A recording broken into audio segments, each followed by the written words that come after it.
सुप्रभात। मैं शिषपाल मेल, व्याख्याता हिंदी साहित्य, गुरुग्राम डिग्री कॉलेज, चक 5 नीलम श्री विजयनगर। लाइव क्लास में आप सबका हार्दिक अभिनंदन। तो आज हम चर्चा करेंगे बीए पार्ट सेकेंड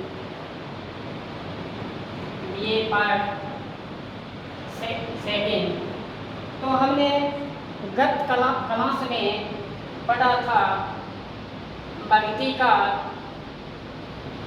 जिसमें प्राचीन एवं मध्यकालीन काव्य, प्राचीन एवं मध्यकालीन काव्य,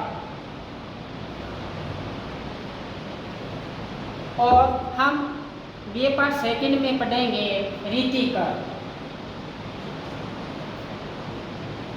रीतिकार पढ़ेंगे, और साथ में रीतिकार के साथ में एक नाटक है भारत दुर्दशा, और एक है हस्तिनापुर, और तीसरा है 10 एकांकी।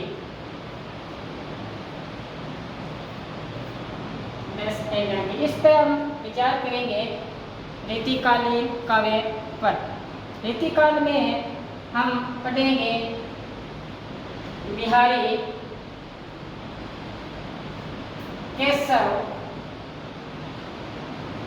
केशवदास, सेनापति,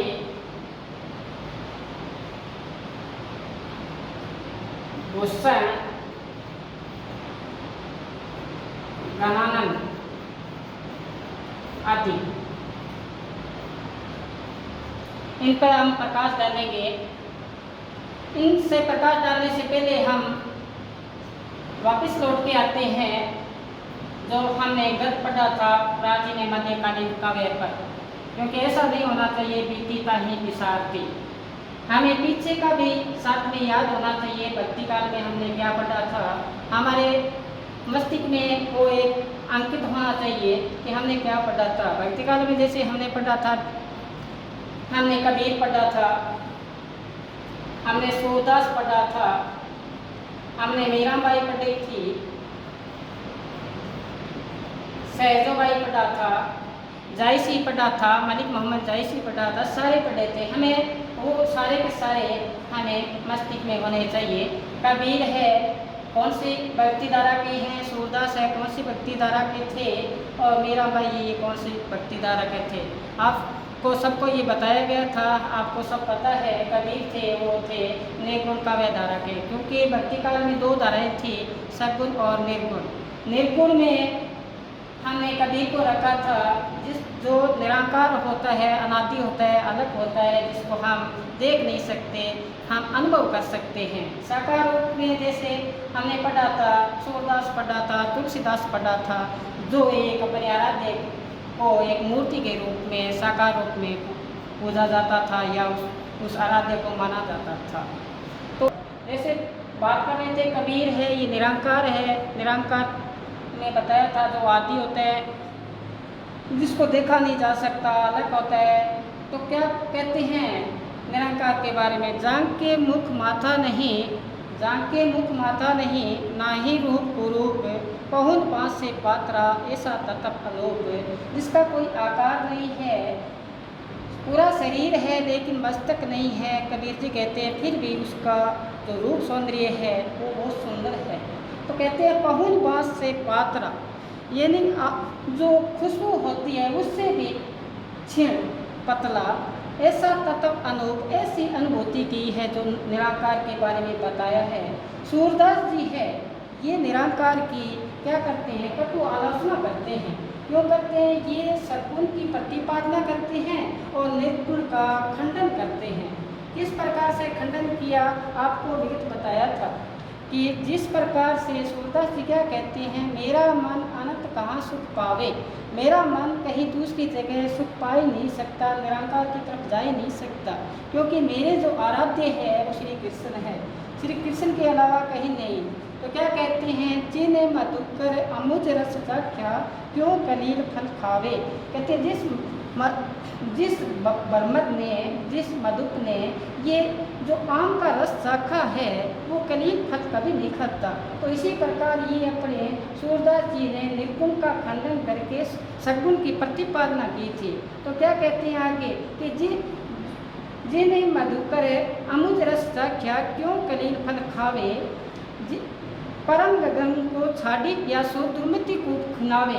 जो व्यक्ति को प्यासा है, हाय पानी करता जा रहा है, उसको पानी नहीं मिल रहा, अचानक उसको गंगा का पानी मिल जाए तो ऐसा मूर्ख कौन होगा। पहले कुआं खोदेगा, फिर रस्सी लाएगा, बाल्टी से पानी निकालेगा, तो ये इतनी दुविधा में कौन पड़ेगा। तो ये सूरदास जी कहते हैं कि सूरदास तज काम देनु छेरी कौन दुआवे। सूरदास जी क्या कहना चाहते हैं कि काम देनु, गाय को छोड़कर बकरी का दूध पीना कौन चाहता है। इतनी कटु आलोचना की थी और साथ में एक बात और कही थी, क्या कहा था खंडन करते हुए कि निर्गुण कौन देश को वासी, निर्गुण है कौन देश को वासी।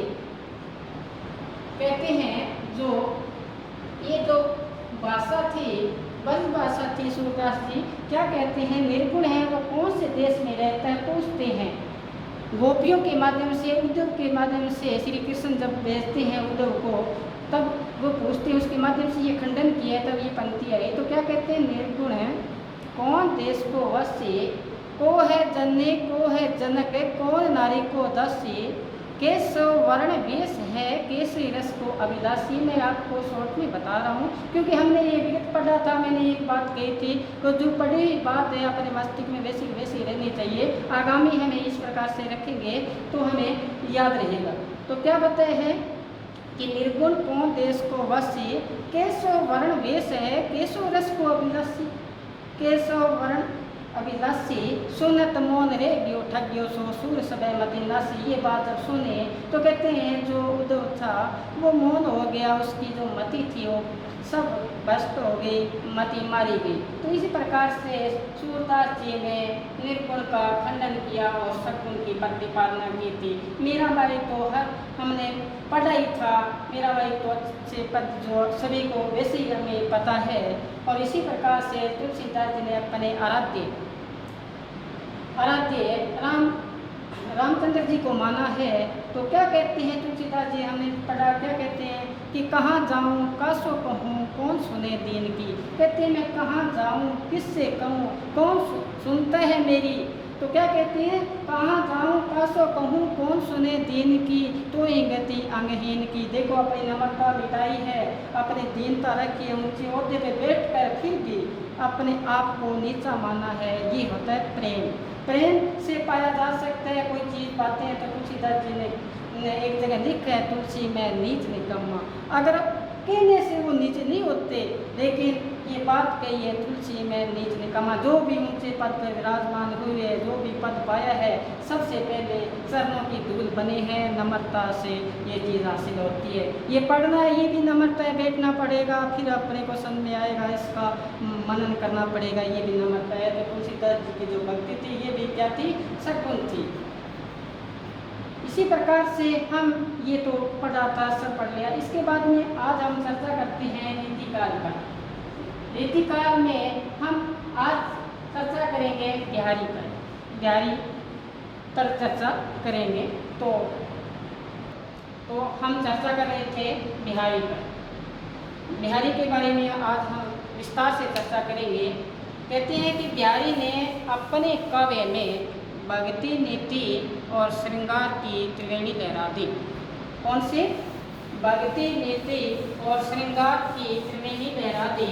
और बिहारी के जो दोहे हैं, कहा है कि सत्सैया के दोहे जो नाविक के तीर, देखने में छोटे लागे गाव करे गंभीर। ये देखने में छोटे हैं, लेकिन इस जो गागर में जो सागर भरा है, इस पर आप चर्चा करते हैं तो इनको 3 श्रेणी में बांटते हैं। बिहारी का जो काव्य है,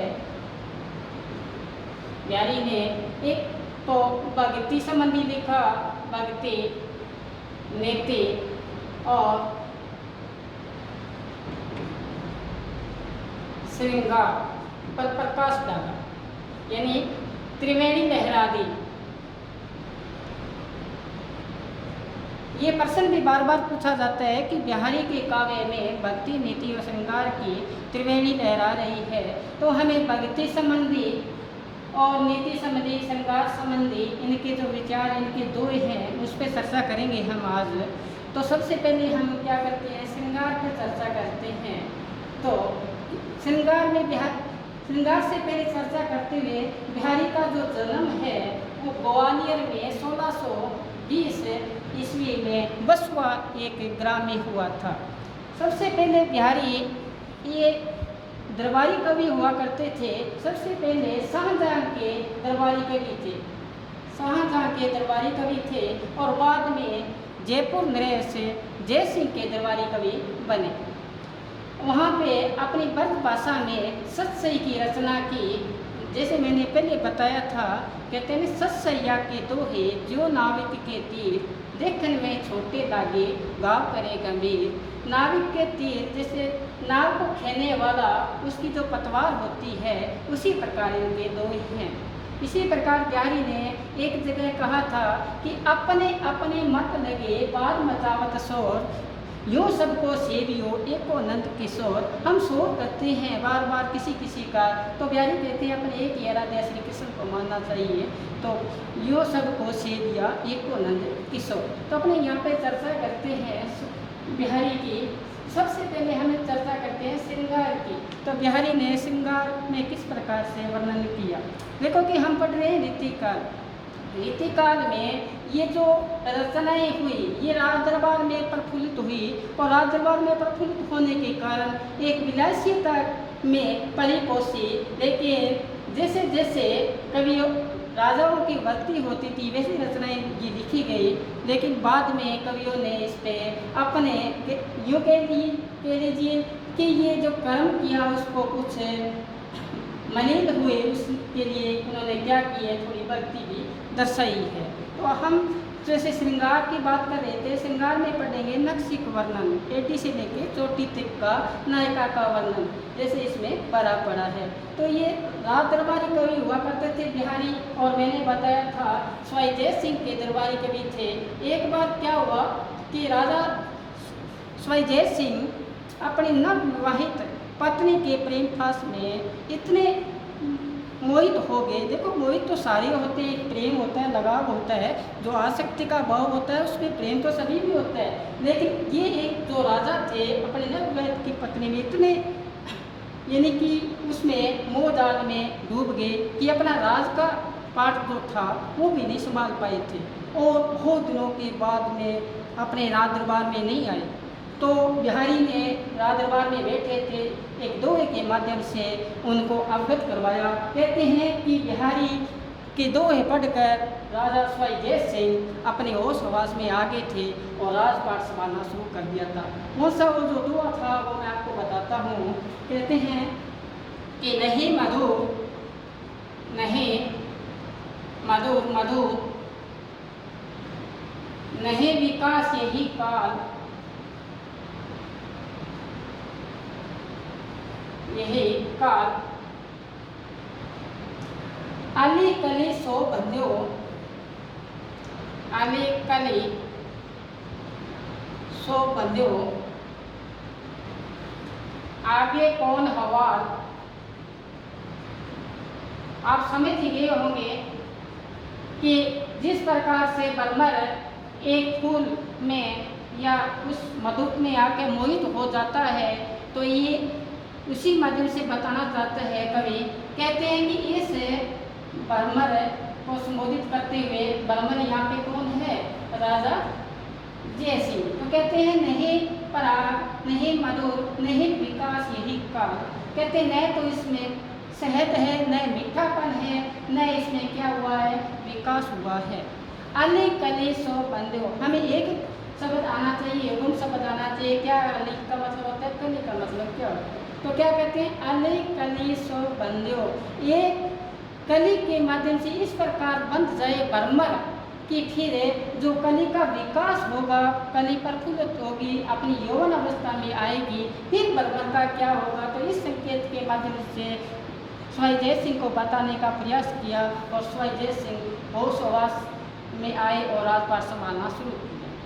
तो इसी क्रम में हम पढ़ रहे थे ब्यारी, तो ब्यारी में हम पढ़ेंगे श्रृंगार। श्रृंगार पर चर्चा करते हुए एक इनका आता है, कहत नटत रिज्जत खिज्जत मिलत लज्जियात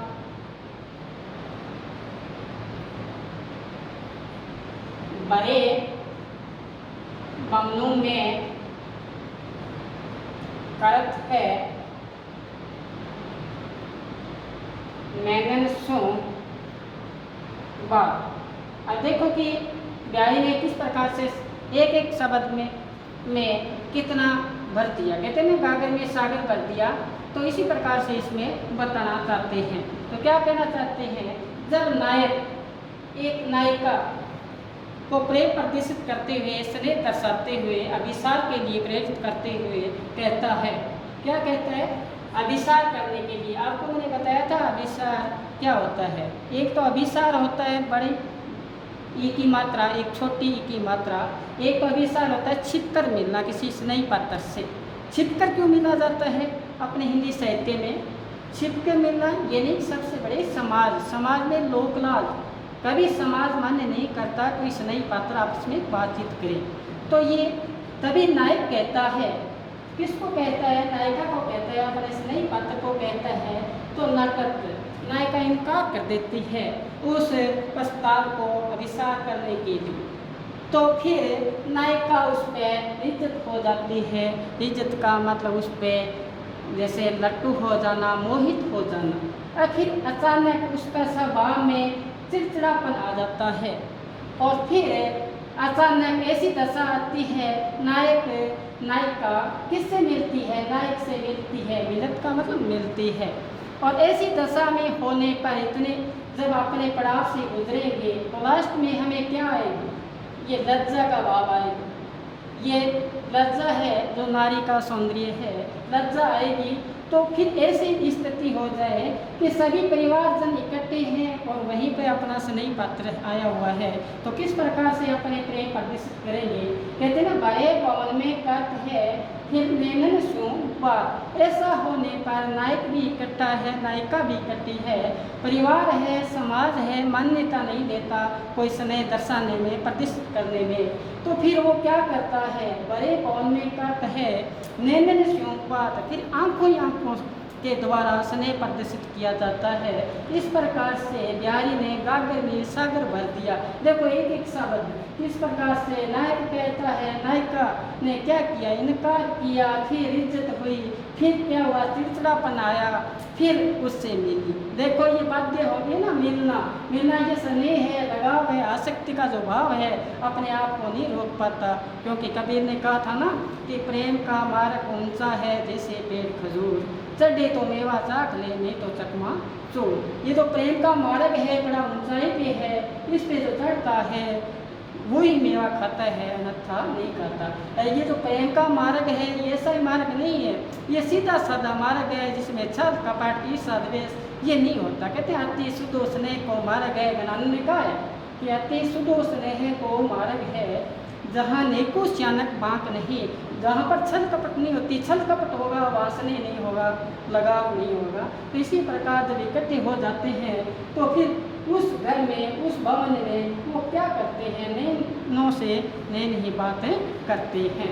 तो हम चर्चा कर रहे थे श्रृंगार में इस प्रकार से जो स्नेह प्रदर्शित हुआ, और अपने आगे भी इस प्रकार से चर्चा करेंगे। अभी हमारी शुरुआत है, अपने यहाँ से शुरू की है। कल हम इसके बारे में डिटेल से और पढ़ेंगे, श्रृंगार में पढ़ेंगे, भक्ति में पढ़ेंगे, और साथ में नीति के संबंधी से दो पढ़ेंगे। इसी के साथ आप हमारे चैनल को, वीडियो को सब्सक्राइब करें, लाइक करें और कमेंट करें। धन्यवाद।